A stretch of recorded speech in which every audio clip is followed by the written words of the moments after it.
Our middle daughter Daisy was born in December 2016.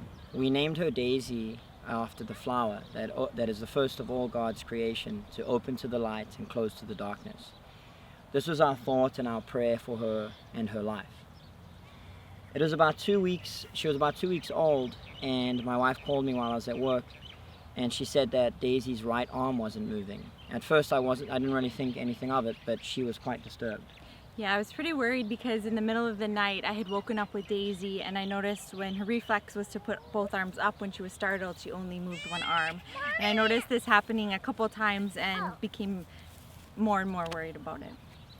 So we took her to our pediatrician, and he seemed a little concerned. And he took an x-ray, but nothing came back, that he could see nothing from the x-ray. So we went home. The very next day he called me really urgently and said, "Luke, if this was my daughter, I would rush her to the emergency room and demand a CAT scan." So we did just that. We rushed her to the emergency room. We sat there. They didn't really want to do it, but we said we're not leaving here until you give us a CAT scan for our daughter. They did, and they found nothing. We went home. We were really confused. At this point we were just like, Jesus help, little prayers, but we didn't really know what to do. About 2 days later, my wife continued to notice that Daisy's arm wasn't moving and she wasn't feeling very well. We also found that she had a fever.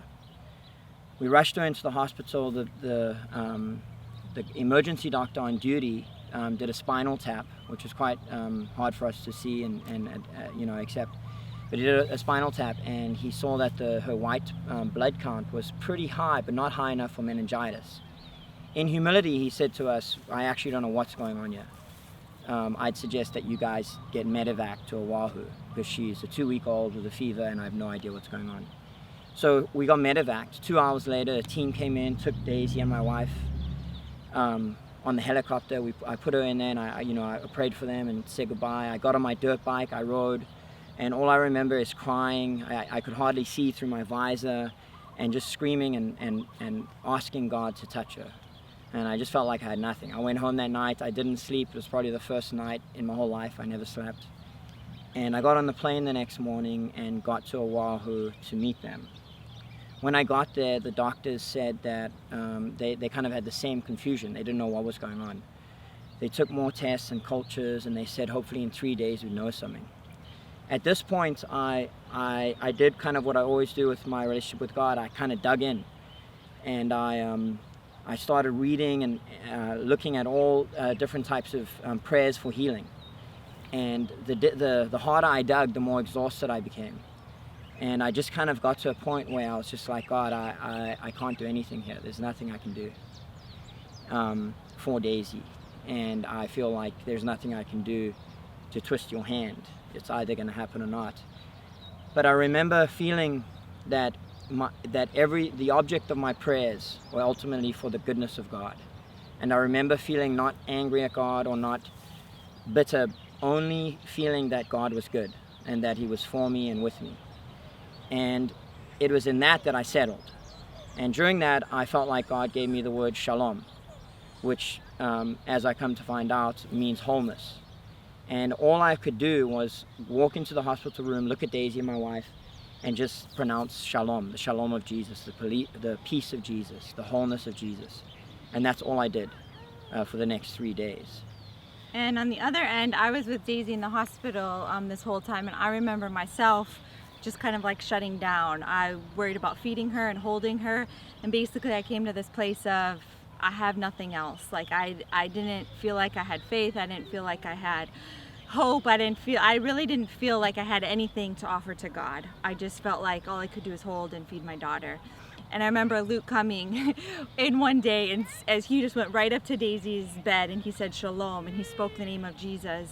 And for the first time over those first couple of days, my heart came alive. And it was simply because of the words Jesus and shalom. And I kind of laughed because we don't use shalom a lot in our family. Like, it's not a word that we use very often. But when he spoke it, my heart was alive and my heart was with him. And I felt like in those moments, like, okay, God, this is where I meet you. I don't have much to give, but I just meet you in these words, Jesus and shalom. And so then 3 days later, the doctors came with the results, and they said, good news, bad news. The good news is that we found out that Daisy has a staph infection. They didn't know how she got it. The bad news is it had traveled to her neck and kind of lodged. They were afraid of it being lodged in her bone, causing osteomyelitis, which is basically a bacteria attacking the bone. And they were a little afraid of that the fact that she wasn't using her right hand or right arm, that she couldn't use it. They were also afraid that what type of bacteria it was. They were afraid it could be MRSA. So again, we felt glad that we had some kind of answer, but we felt a little confused again, because we were like, okay, we just got to figure this out again. And again, we rested, and I continued to rest in just the shalom of God. And so we waited and prayed and rested, and again, through all this, we were just trusting in the goodness of God and resting in that. And 3 days later, the doctors came in and said the antibiotics are working, and that Daisy's, and also that her bone looked good, that the bacteria hadn't started attacking her bone. Another doctor said that if we had caught it even a day or two later, she could have died. And so we were incredibly grateful and thankful to God at this point, and we felt like, okay, she's going to make a full recovery upon the doctor as well saying that. So for the next 6 weeks, we stayed in the hospital at Kapolani, and while she got antibiotics. And over that 6 weeks, I had to travel back and forth from work, and as soon as I got back to work, my boss, who isn't a believer, came to me and said, Luke, you can do whatever you like. You can take however many days you need. Don't worry about work. And it was like another confirmation of the shalom of God, the wholeness of God for every part of our lives. Look, we're watching Anya. And so medicinally, Daisy was healed. We feel like it was the hand of God. Even though it was medicine and antibiotics, that, saved her, we know it was God, and we know it was Jesus. And through it, we came to a place where probably the darkest spot in our marriage, where we realized that at the end of it all, the only thing we can really do, even beyond faith, even beyond prayer, is trusting in the goodness of God. And ultimately, that's where we landed up.